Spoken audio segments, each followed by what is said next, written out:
So, good evening, everybody. Thank you. Thank you that you have joined us once again for this talk that sometimes can get exhausting. So, we appreciate you for always being there. Yeah, and our talk today is about racism in pictures and how it's portrayed and why, and also our never ending questions: what can we do? What can we do? Where do we have the power to change these things? And so it's around Christmas time, as we were talking just a few moments ago. It's around Christmas time, and many people want to help. Many people want to help the hungry. Many people want to send money, because it's a time that people remember to be human. People want to be kind, and we've been seeing pictures, especially on social media, of hungry black children. And these pictures are mostly always dehumanizing, and whenever we see these pictures, whether it's from UNICEF or Brot für die Welt, personally I always get angry. Personally, I always ask myself, why is blackness always having to be associated with this? And so that's why we've decided to have this conversation. Once again, my name is Rose, and I'm really, really glad to be here and grateful for this platform that has been provided by the Sompon Social Services, by Vera Sompon. So, I want to welcome my guest at this moment. Solis, would you like to introduce yourself and what you do? Good evening, everybody. My name is Solis. Yeah, I am originally from Ghana, and I live in Germany almost 14 years. I am a professional musician. I studied music that inherited from my father, who was also a music lecturer, the late Fridolin Kosiga, well known in Ghana. Wow. At the moment, I am a nurse, which means I have two jobs. I do partly music with a small orchestra group in Frankfurt am Main and in Freiburg, Breisgau, here in Germany. And I work full-time as a nurse in a certain oncologic clinic. That is like a hospice. Yes. Oh wow! So you have a lot on your plate, and you also told me you have a child. Yes, I have a child and I'm a full-time mom. Wow! How do you bring all those things together? As an African, we inherited these things from our parents, our mothers, and they are multitasking. They organize so many things at the same time. So I have this idea, and it goes hand in hand. Music is something that suits the soul. It is something when you are into it, you can't let it go. I know that. I'm also a musician, and I always know that music has to have a part in my life. Yeah. Wow. So thank you so much for still coming here, although you have so much to do. We really appreciate you and your time. And let's just get directly to the conversation, because experience has shown us that this hour that we always have on Thursdays just flies away. And let's just talk about these pictures and how Black people are represented. By the way, for all the listeners, I would like to point out at this moment that the Pamoja Africa e.V., that's a Verein here in Cologne, and they have an awareness program. And in this program, they are planning to actually go against these pictures, because the people who make these pictures are also strong people and powerful people like UNICEF, and it's not easy to go against them alone. So if you wish to play a role in that, Pamoja Africa e.V., this is the conversation with Batamona Abeke. Great to see you, and always our senior citizens. Thank you. Thank you for joining us. And I believe, Batamona Abeke, you can post a link or some form of information that people who are interested, as we go on in this conversation, people who are interested in going against these pictures. So, good evening, Mary Di Caro. Good evening, the Bas. Vera Sompon, who is normally our host, but today she has decided to step down. And all of you, I cannot mention all of you, you're many, but I appreciate you for being here. So, Solace, these pictures, what is the role of these pictures? Why are we always, when I look at these pictures and how we are represented, there is a muster, no, there's a kind of a way you always see black people represented, and a kind of a way you never see white people represented, because there is also children homes like Kinder SOS Kinderdörfer. Yeah, that's a German Kinderhilfe-Programm for children who are also orphans, who are also in trouble. But I never see these big stomach, thin children with big eyes, with tears and I don't know, mucus running from their nose. Why? Why do you think this is the reason that it's always black children who are represented like this in pictures? First of all, I may like to say that um, I think the key thing has to do with the perception and consciousness, Mm-hmm. namely how we perceive ourselves and the whites. Yeah. Now, because we predominantly see things through the worldview, namely education, religion, politics, etc., we were colonized actually. Mm-hmm. Even after the decolonization, our people still colonize themselves. We, yeah, we are not ready to leave this mentality aside. Mm-hmm. Yeah, that is the aftermath of the colonization. We have this post-colonialism, which is still really giving us a problem. Mm-hmm. And even that, the neo-colonialism is also another thing that is it now, because um, the world is saying that there is nothing like a colonialism, but still there is, because they are Mm-hmm. no longer using the economic power or the imperialism or the weapons method, but now they are using another cloning method and other uh, system to colonize us. Mm-hmm. And these are some of the things. Yeah, at the end of the day, we cannot change anything from the psychic of the people, you know. Mm-hmm. And most of our people left themselves to be used by these people. Let me not use the word used, but I will put it into a clamor to be used by this. Mm-hmm. Yes. Mm-hmm. Wow. I remember there's a time I had started a program to raise money, and especially when Corona started, and I had seen that also from Vera, and I took her example, and I started also raising money, and another friend, quote unquote, a white friend, saw this, and she also wanted to raise money. But what she did, she took pictures of children and posted them, and together they raised around 6,000 euros. I did not put pictures of anybody. I put a picture of myself, and I raised around 1,000 euros. So, and whenever I have this conversation with people, they say people will not give if because it's this psychological. You want to touch the nerve of the people while they enjoy eating plätzchen and cake. There is another child who is hungry. So is it necessary? Is it true, first of all, that you have to portray these pictures like this? And is it the only way that this can be done with dehuman? Because this is a dehumanization of these children, and mostly I also doubt the children. No child signed that they accept to be seen like that on social media. Actually, first of all, I will still blame the West for this, Mhm. and then I'll Mhm. come back to our African system of saviorism. The Mhm. saviorism is that we were already colonized, that they are our savior. Mhm. So we are not ready to do anything for not we. Some of us Mhm. are not ready to do anything for ourselves.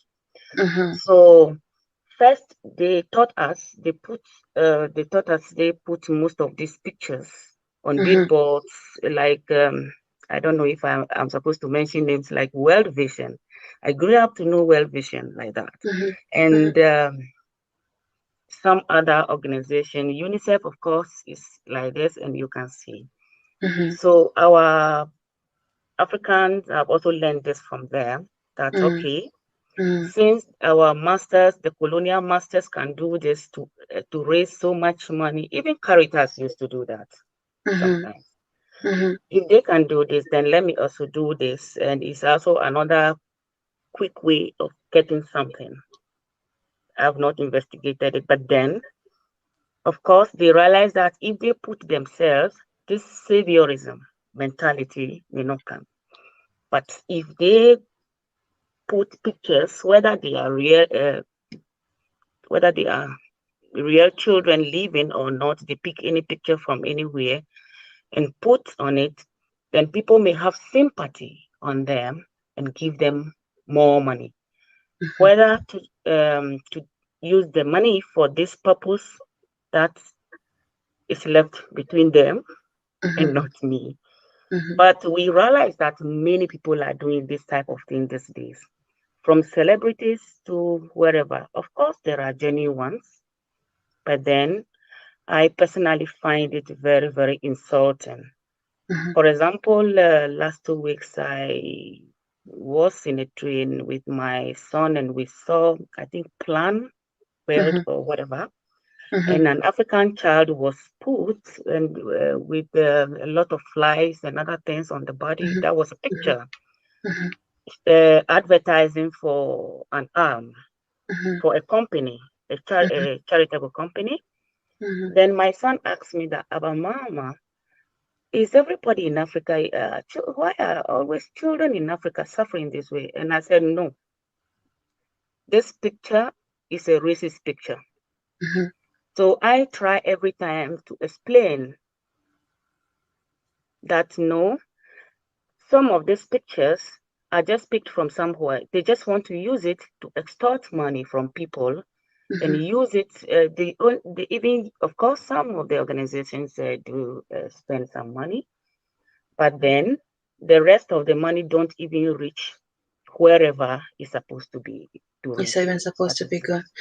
And Mm. this is very psychological, especially when you mention what your child told you, because there's a time I was working in a school, and the very first day I entered into this classroom, there was a young boy, maybe 10 to 12, and I introduced myself, and he said hello. And the second thing he told me, the very second thing he told me was that his dad supports poor African kids in Africa. Mm. And so I was like, okay, that's really nice of your dad. Does he also support white poor children in Germany? And this boy was just confused. He did not know what I meant with that, because in his mind, how can there be poor white children? Because he did not grow up with this picture. And this definite picture, that is what the power of words, as I saw somebody else here had written. Well, the brain registers, this is Masi Nyar Oduma. Masi is saying, well, the brain registers pictures faster than words. That's why most of the time you will be you will see that mostly also in fundraising.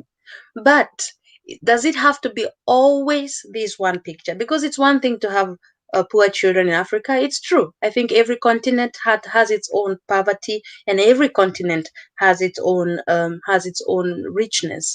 But this selection of only, like, I remember when I came to this country, of course, I knew and I was a grown up, but I did not expect to see people walking on the street.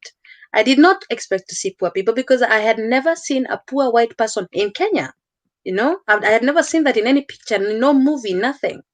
And so this psychology of the white children have never seen white poor children. The black children have also never seen white poor children. So how does this affect also the psyche of our children when they grow up here, especially when they don't have this chance to go back to Africa or to their countries and to see how the truth is. This affects our children, of course, because most families, even when a research is conducted, you realize that most families shows only white children on the television, for example. They Mm-hmm, see other children, families with affluence, mm-hmm, background, luxuries, and other things.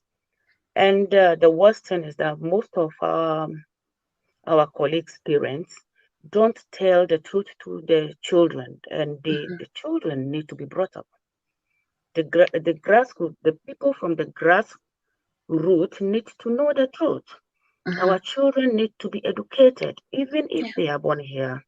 Mhm. I always use my son as an example. We discussed about a children's book called Jim Knopf Ah. and then Pippi Langstrumpf. Oh God. Yeah, because Mhm. recently these books are in the media because most African writers are against the book that it is a racist book and they have to bring the books out of the media. Mhm. But some whites are also claiming that no, the book is good because, for example, in one of the children's book, it states that how they carried slaves from Africa to U.S. Mhm. So we discussed this with my son, though the book is not supposed to be bought, but I bought that book for my son because history has to write the future. Mhm. The children have to know what happened and they have to be taken through the process. They have to be psychologically fit and very strong in mind so that any day they are confronted with racism, they can come out to speak for themselves. But Mhm. if the parents or if we, the Black society or African society or wherever, we don't speak about this to our children, history is lost. Mhm. Mhm. And even when we talk about history, I always also have to ask myself, who is writing this history? Because of course we can read books about Pippi Langstrumpf. There's a part in Pippi Langstrumpf where they go to some country and all the black children bow down. And whenever I Yeah. oppose to this picture, people tell me Pippi Langstrumpf was a child. So Pippi Langstrumpf did not know and did not ask the people to bow down. But what people normally forget is Pippi Langstrumpf is not a person. The book was written by Astrid Lindgren. So it's a grown up who wrote the book. It's not Pippi Langstrumpf, the figurative figure who is saying all these things and who is going to do all these things. It's a grown up who is writing these things. And in return, these things are taken to the minds of our children, and they grow up, of course, thinking exactly like that. And this brings me to the aspect of the white gaze. And whenever we talk about racism, I always want to bring it back to also to us, because I believe any conversation that leaves us out of this conversation is not complete, because we have to have some power to do something. And this the white gaze is basically how we've been defined by white people over and over again. And hence we also start taking this white gaze and start thinking that is this is who we are. We start thinking that that's who we are, because it does not surprise me to see a poor child on a picture. Although I know there are presidents in Africa, there are rich people in Africa, there are musicians in Africa, there is all sorts of things, all sorts of people in Africa. Africa is as diverse as any continent, but there's just one this single picture. So I always ask myself, is there something that we can do about this white gaze? Because it looks like even as you are saying, some black people have already also started to do the very same thing that is hurting us.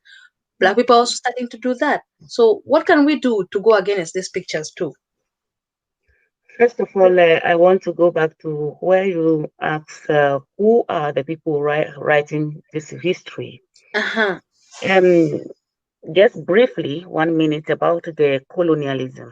Mm-hmm. After the decolonization, the colonial masters, when colonialism was going on, there is something called colonial literature. Mm-hmm. They wrote this.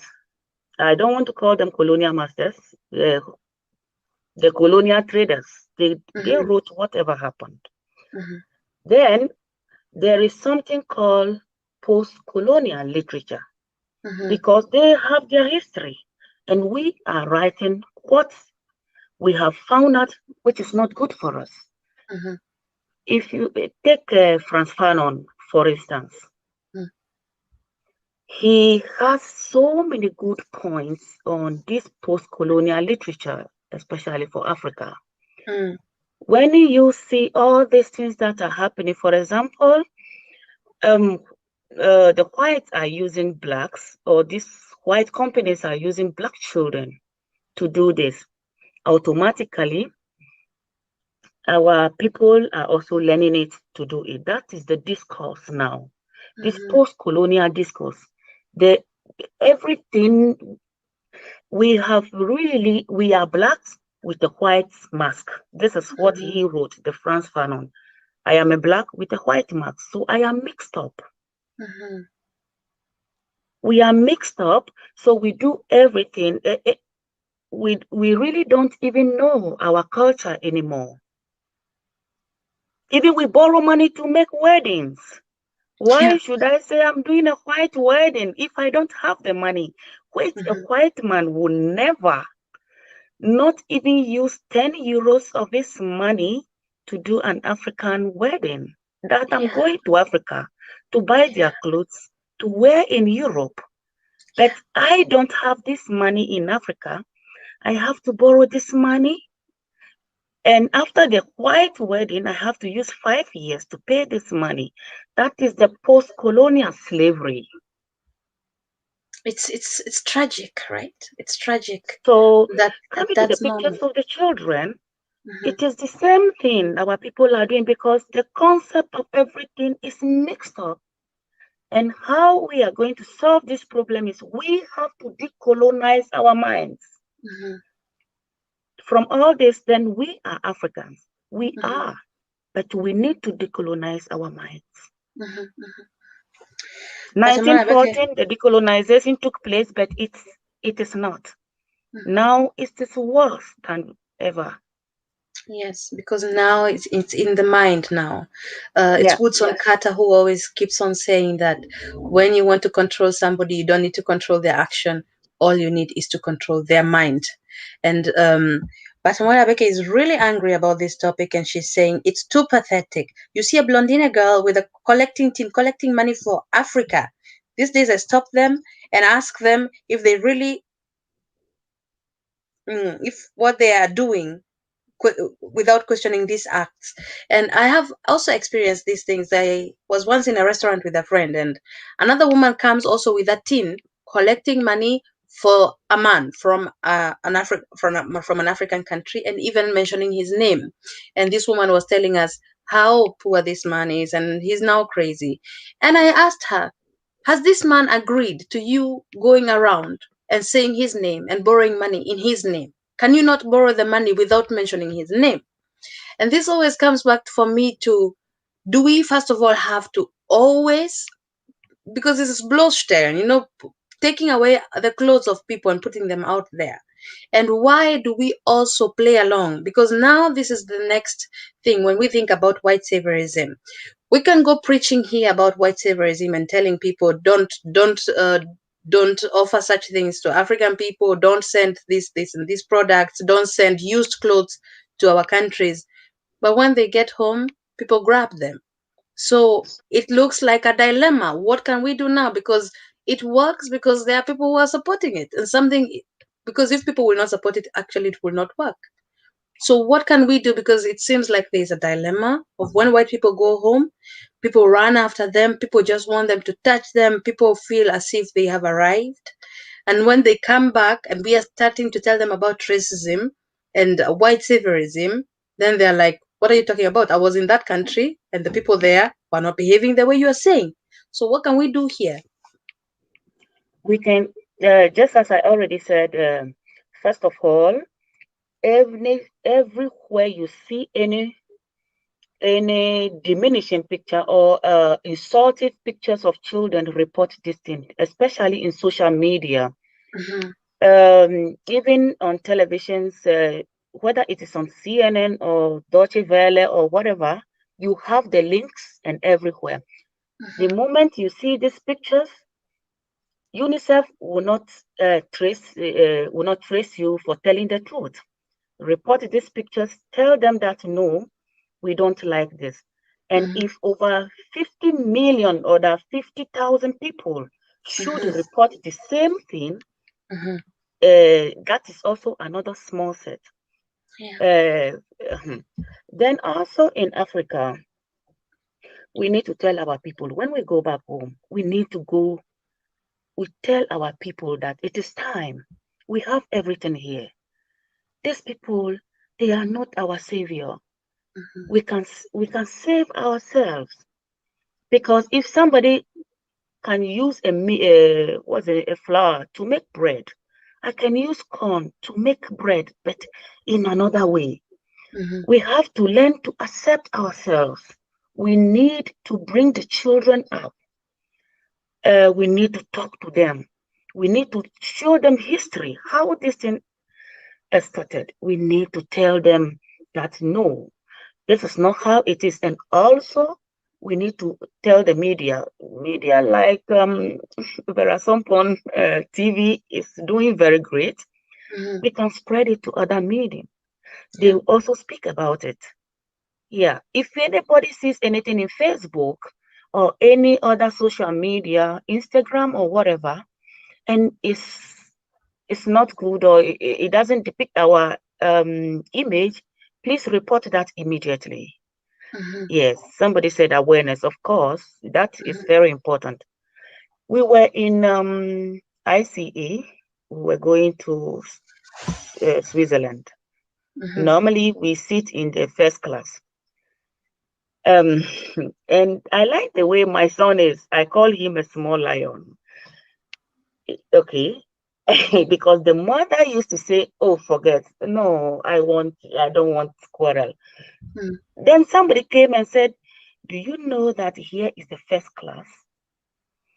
Then I said, "Oh, don't talk to us like that." My son quickly interrupted the woman and said, "How do you know that we don't have a ticket from wo? Wissen Sie, dass wir keine Billett for Erste Klasse haben?" Mhm. There I woke up immediately and I said, "Wow, how do you know that you have to speak?" Say, "Mama, we have to speak. We have to Wow. speak. Don't always say, assassination and so vital. No, we have to speak." And I really, really thought about this some time ago. Wow. Wow. That We is need to speak. so.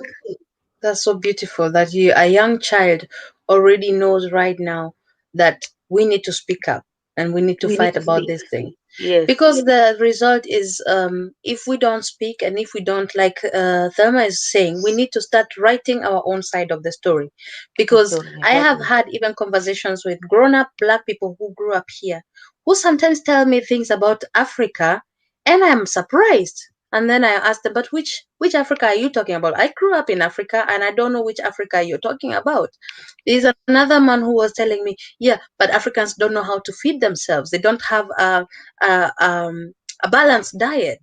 And I was asking him, which Africa are you talking about? Which African people don't know how to eat a balanced diet? So you see, this is a black person who grew up here, but never really. So his picture of Africans is this of one-sided story where Africans don't even know how to have a balanced diet. So this is that's why I'm so impressed that your child is already doing this, because now we already see the power of parents. Thelma is saying, sadly enough, all history being written are written from the colonialist perspective, and that is our problem. That is our main problem, because that is the history that we also read. We read the history from the side. When we were reading the history about Germans in Kenya, we took their history. They wrote their history, they wrote their numbers, and we quoted them. We quoted them. But us, we also quote white people who write about us and take that as our history. And of course, we have to write our own narratives. But not everybody can write a book, and not everybody has this capability of changing the story. But I do believe everybody has a way of doing it. And you already did it with your child. How did you do it to make your child at this point that your child can question what this woman is saying and interrupt them immediately without fear? Um, you know, um, our history is something very small, and I think Telma knows this very well. I Mm, gave birth to my son when I was studying music, and mm, then a white woman had to the Oma had to take this child for me so that I can continue something like that. Mm, And I realized that she started teaching him. Of course, it's good to teach a child something the cultures of this country. Of course, it's good because he was born here.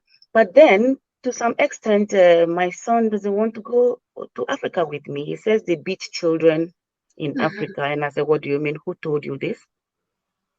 So he told me the source. And then I confronted the person and I said, no, you don't tell my child like that.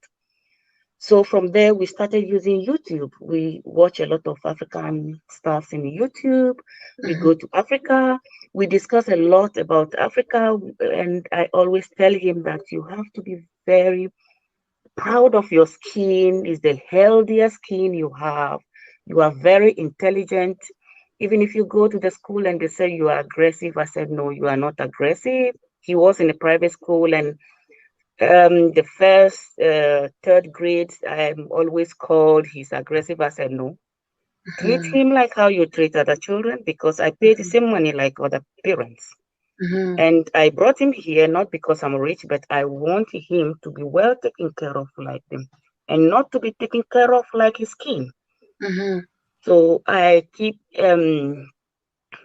fighting with my son mhm, at the same time doing the homework as a mother.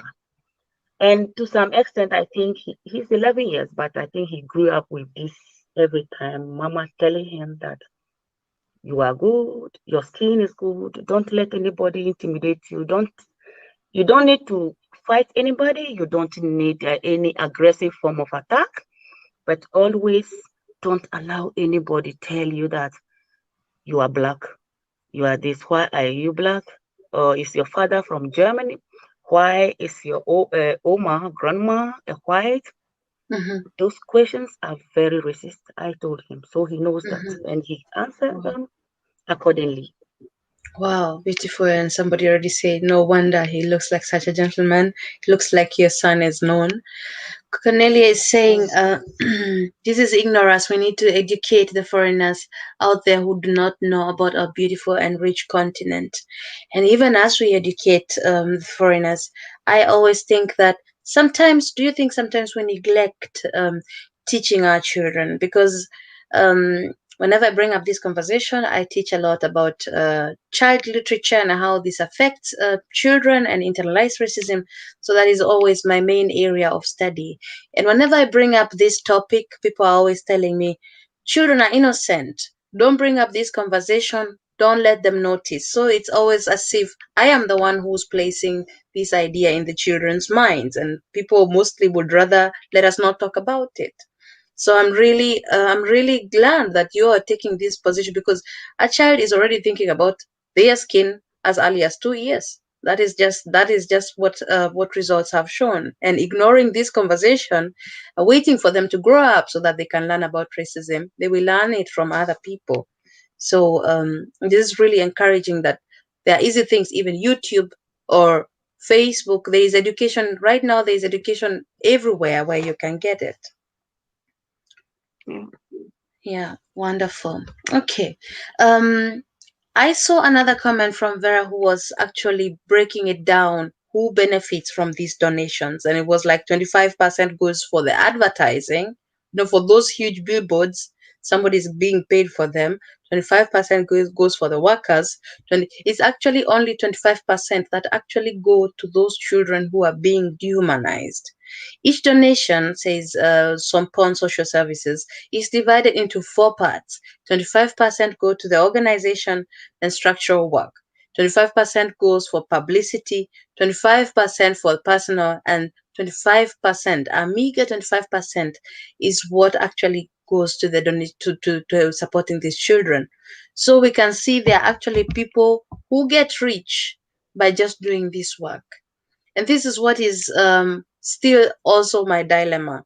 If we say we no longer want to do this, we no longer want people to be borrowing money and sending it home, what will these children do? Because I do believe there are poor children, and I do believe that there are people who still need help and support.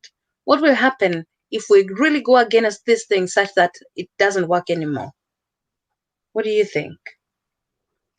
I personally do some little donations. Mm, I don't do it yearly. I do it when the spirit tells me to do it. But mhm, for the past 9 years, there is mhm, something called a Weihnachtgeld mhm, in Germany. mhm, This 13th salary. I do that not because I am a Christian. Of course, I am a colonized Christian, but I'm not mhm, an extremist. mhm, I don't pay anything to any church. Of course, if you live in Germany, you have to be paying taxes. You don't pay it; it goes automatically from your salary. mhm, But what I believe, or is humanity. I believe in humanity, so I use every year this money. I don't remove just a 10 cent from it because I don't have a company or I don't have any foundation or whatever. So this is the money I use to spread around for whoever needs it at this time. But then coming back to the question that if we don't embrace these companies, big companies, how are people going to do in Africa? mhm, Before these companies, or let me just say that there are still villages or towns who has never experienced a donation from the West. They are still living, they are still surviving, and I know that there are great professors from that village, you mhm, know. mhm, So we don't really need to depend on somebody. We need to mhm, stand firmly. We mhm, need to cut down on so many things. Um, I always say that it is the new colonialism that is worrying us. There are a lot of things our parents didn't do, but they were able to take us through schools.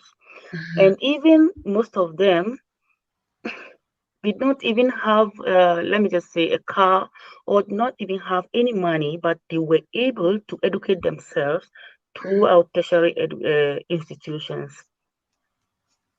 There are many things we need to do. For example, mhm, how will you see a family without food and they keep giving birth? They keep only giving birth to 10 every year children. So at the end of the day, somebody has to go there and, using these children as a scapegoat mhm, mhm. to earn money and give Yeah, them something meager and then mhm, use the rest for himself.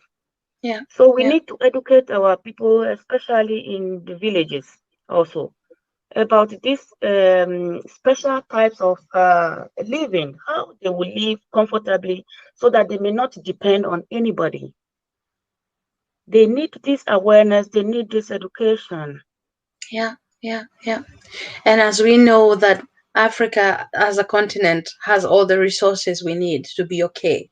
And someone is also saying that people are not really helping. What is donation? Maybe we should start defining what that is. Maybe instead of dehumanizing donation, it's better to trade, especially when we now come back to this aspect of trading because we have enough.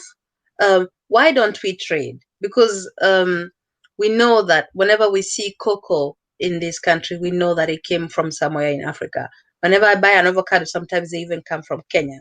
When we talk about flowers, when we talk about coffee, tea, when we talk about almost anything, because the richest continent on raw materials is actually Africa. Why is there such an unwillingness to go into trade and a huge willingness to continue these donations? Because our leaders in Africa will not, of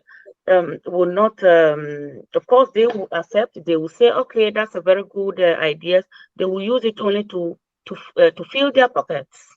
Mm-hmm, In Ghana, for instance, we have cocoa, we have a lot of mineral resources, natural resources like gold and other things.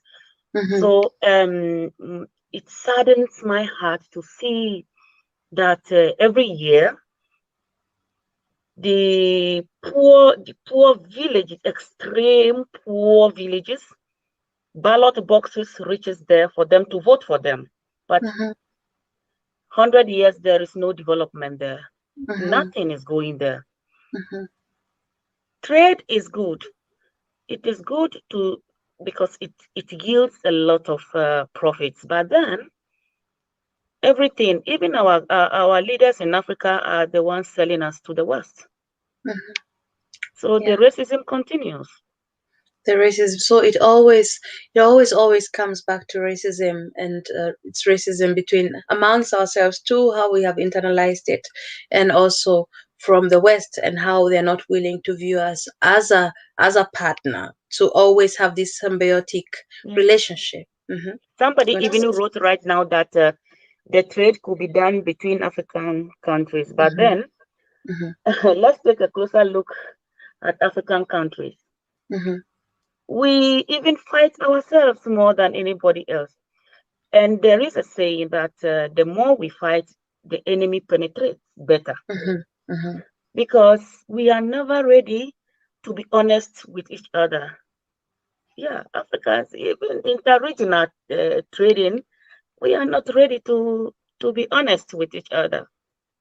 We So at the mistrust. We end of the day, mistrust. the enemy comes in, Mm. pretends to settle the matter, to settle us peacefully, and then at the end of the day, he closes our eyes and pick everything and go.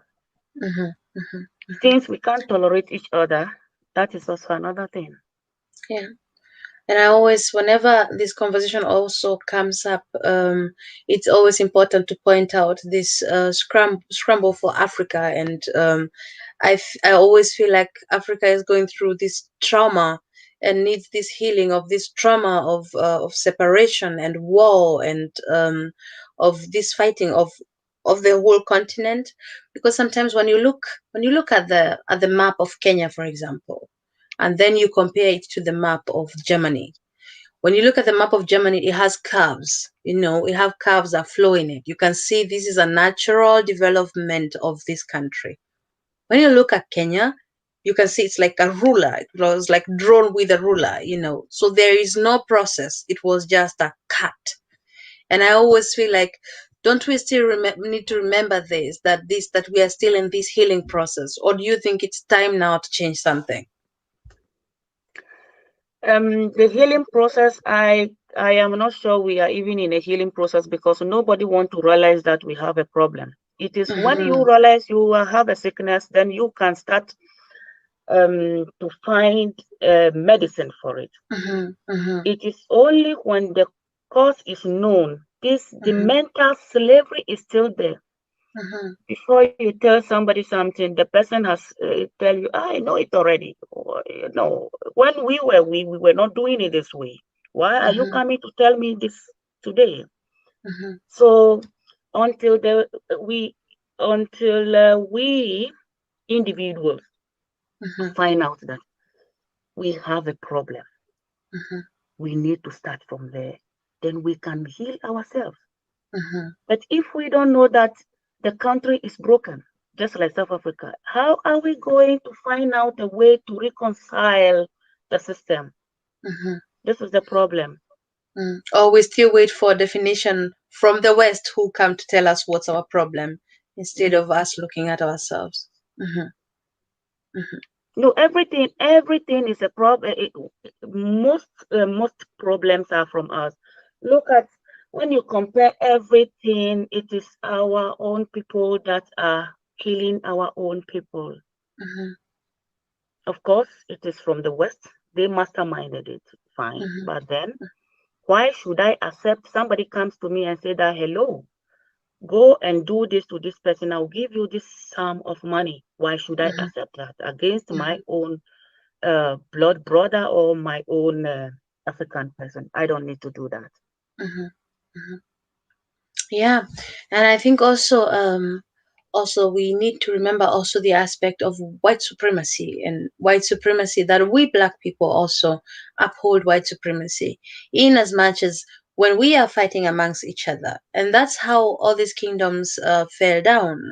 Even when you look at the Shaka Zulu, Mutapa, or even the later kingdoms that came with in Ghana, Prempe, and you always see. that before the real downfall, some white people came and brought in guns or brought in firearms or brought in money. So it also this power that always also makes it attractive. Because for a poor person, I remember there's a time we were having this conversation about how people from the West again go to Kenya and dump their waste there. They go there, pay a little money, and dump a lot of waste in Africa, in some places. And of course, this person will take this money. If someone is offered money and you've never seen that money, all they want is to dump their waste on your compound, and then they will leave you with money you know but we have not yet, it's like we've not yet seen that we have the earth, we have the world, we have us. We still want to look at the West so much, and if they have this money, paper money, then we just get it because we're hungry. I don't know where this comes from. And most of these things, I can tell you that most of the mineral resources and the natural resources from Africa are being brought from Africa to this place. Yeah, They yeah, use it, they dilated them to enrich themselves here, yeah. So why can't we sit down and then we have the things, we have everything. This is a huge dilemma, and I feel like we need the whole society to come together, and because I do believe that we all see the problem, we all understand what the problem is, but it feels like there's this huge dilemma with this. How is the solution going to work? Because I can go against this, but of course I don't have any form of supporting those poor children that I see on billboards, or those poor children that are having their running nose. And Batamola Beke is saying, as we fight each other, the enemy is busy gathering. Wake up Yeah, call before you raise your voice to your black fear. It's yeah, true. Yeah, yeah, it's true. yeah. They're gathering. They're gathering the gold and the diamond. I rarely see a black African woman wearing diamonds. I have definitely seen many white women wearing diamonds, but I rarely see a black African woman wearing diamonds, And we have and that's many where they from come Africa. from. Yeah, Yeah. yeah. Wow, it's You amazing. know, even I feel very, very ashamed anytime I'm being confronted on the street of Germany. Oh, you studied music, you do this, and which type of music did you study? Do you know that I studied my first music in Africa, but Hmm. it is called a Western music, theory of music. Hmm. And I see Canadians coming to Africa to study African music. So why didn't I study African music? And I was in Africa, I studied Western music. Yeah, I feel so ashamed. Of course, I didn't know then, but then I'm not very happy to say it to anybody. yeah, yeah. And it's time that we should see such things. We should see that we Very, learn very. post-colonial studies from white people. We read our history books from white people. We study Western African music from white people in white countries, as if we cannot do it. Eva Ching is saying it starts from religion. What do you say? Yeah, it starts from religion. Even now, uh, every time I say that I am not an extremist, I am a Christian, but I'm not a biblical extremist. Hmm. Many people now in Africa, the moment they don't see you coming to the church, praying in tongues, you are a devil. Hmm. And the whites who brought us this thing don't even go to the church at all. They see us and they said, oh, these people are having psychological problems. Hmm. Why should Africans go to church and be screaming? I invited two, three whites to a birthday in a church. They couldn't stay there for 30 minutes. Hmm. But these are the people who brought us the religion. Hmm. They brought us. We, Hmm. we African something before they came. That is whatever. So I don't know. Now you can't even communicate with many people who are really this extreme biblical or religious people. You can't communicate with them because Hmm. you are not exposed. You don't know anything. So we are still in the religious colonial, in that colonialism. Let me say, yeah. mhm, mhm, mhm.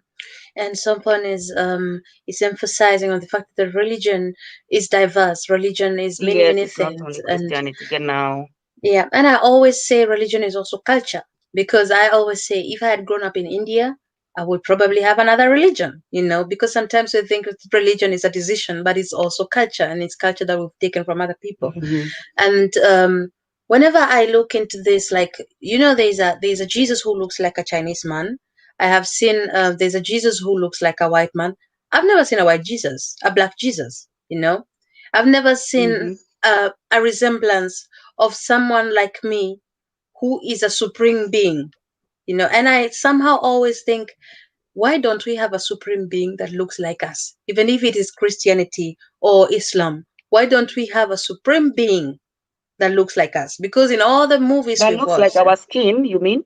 yes, black, That's because the so. devil has always been portrayed as a black person, the angel has always Yeah. been white. When will we change this narrative? And why is it so difficult to actually imagine that there can be a supreme being that looks like us?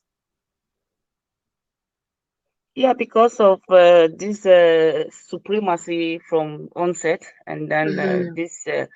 they they showed us that they are the masters and we were the slaves. Yeah, and we And accept it. anything they are doing for us now, they only show us that they are our savior. Hmm. Hmm. They don't And see we anything accept wrong it. with her. Yeah, yeah. Wow.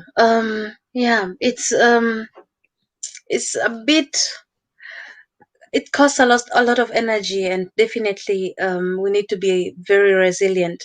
But I always want to point out that black people still are very strong. There's a person who had posted one day on Facebook, black people are being killed, been stolen from, misused, raped, all these things, and they're still going strong, and they still manage to come out and swag. So I do still think that we have a lot of resilience. And someone is commenting, if civilization started in Africa, then blacks had always ruled the world. And Yeah, maybe we need to remind us that. What do you say? that is also a very good point now to remind ourselves of it. And that is if some people will accept it. But for me, I know our children will accept that. They have to learn Hmm. this. Hmm. Hmm. We need to And teach them children, history. Yeah. children learn what we teach them. The Yeah. reason why I didn't learn about my history is because I was sitting in a classroom where I have to say that Sir Carl de Grosse discovered Mount Kenya. So that's why I did not know where Mount Kenya came from. It's not because I was intrinsically not intelligent enough, but somebody actually taught me this post-colonial way of thinking. And so I think it's definitely upon us, even as you say, Solace, it's upon us to teach our children and to educate ourselves. We have to educate ourselves because I think our lives depend on it. Yeah. All right. So our time is rushing through, and I would like to just summarize a bit what we've been talking about. We've been talking about racism in pictures, and we've been considering what is the purpose of these pictures that we always see, pictures from UNICEF or Brot für die Welt or even World Vision, as you were saying, which show poor, hungry-looking children with flies on their face and running nose and big stomach. Um, I even actually once had Mariah Carey saying that she wished she was like those poor black children, only without who are so thin without trying, only without flies around her face. So these are things that we get to hear every day, and these are microaggressions. As a black person, whenever I go out and see these pictures, it's a microaggression for me. It affects me. What would you say? How does this seeing these things every day, every day, every day? Whenever you get out, it doesn't matter where you go, social media or billboards. Do you think it also affects us in a way that we don't really see? Yes, it affects us. Mm-hmm. It affects us. It affects everybody psychologically and emotionally. Mm-hmm. But those who are using this system in as a business, they don't want to bring it out. Mm-hmm. But it affects. I could remember I used to criticize most of those billboards. If I see it, I said, "What? Mm-hmm. Why should they use blacks all the time?" Mm-hmm. They use some even with this. auto rifle. They will be Mhm. playing with auto rifle, and I said, what do they mean by that? They should stop showing this on television. Mhm. It affects us. Of course, when I was young, I honestly it didn't affect me because maybe I didn't know anything about it. Nobody taught me so much about this Mhm. racism. But since I yeah came to Germany and then started interacting or meeting these racist humans everywhere, then I realized that no, it is time. Mhm. This thing we have to put a stop to that. Mhm. Mhm. Yeah. Yeah. And it's important to know that, because then we can go about healing also such aspects. Yes. Some social services is also saying we need our own businesses, we need Yes. our own schools, court system, school system, and it looks like a huge bulk of things that we need to do. But indeed, we need our own, because nobody will come and write our history for us. Nobody will come and tell us the truth. Nobody will even come and teach our children the way we need them to be taught. So it's just going to be upon us to do that now. And maybe this conversation will no longer be necessary.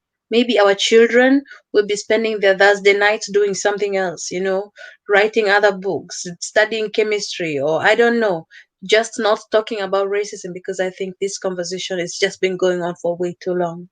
So, as we wrap up, we have talked about all these pictures and how they affect us, and we have said there is one place we can start, and that place is actually going against these pictures, actually writing a statement and saying we do not want to be represented like that as Black people. We refuse that. And the Pamoja Africa EFAO, they are actually organizing something in that direction. And if you have ideas, this is to my fellow listeners today, if you have ideas on what can be said there, or you want to be part of this movement that we are now going to start with the awareness gig in racismos with Pamoja Africa IFAO, then please contact us. You can get our contact through info@pamojaafricaifao.com, or on the comments you will see but Mona Abeke, you can also write her a personal message. Okay. So if you're interested also to continue this conversation on racism in pictures, also please contact. This is the contact that I've been reading out for you. Thank you so much, Soleil, for coming here and for having this conversation with us. I know it's exhausting, but we need to have it. Do you have any closing words for tonight? Thank you very much for the interview. I've Mhm. never done this before, but from the beginning I was a little bit tensed, but I think practice You makes are great. perfect. You Yeah, are great. and also to my viewers, so to everybody, please let's teach our children how to speak out. Yes, let's teach them the history. Let Mhm. us educate them. Mhm. Let them know that they are no other person. They are very, very important to society. Mhm. And being an African is not a sin. It's not an insult. Yeah. Wow. Wow. Being an African is not a sin, is not an insult. Thank you so much for saying that, because I think a whole lot of us needs to be reminded that being an African is not a handicap. Being an African, being Black is a good thing. So, to our listeners, thank you very much. Share this link and support our work. And remember, we value your time, and this is why we always finish punctual, because we don't want to go on and on. Thank you for sitting with us for a whole hour, for commenting, for sending your own ideas. We educate each other, because right now we don't have experts, we have each other, and we need to educate each other. So at this point, I would like to wish you a wonderful evening, and this is our last evening for today for this year. So I also wish you a wonderful Christmas and a happy new year, and we will see you when the Christmas holidays are over, and we will come with a powerful program and other powerful speakers with us. Have a good evening.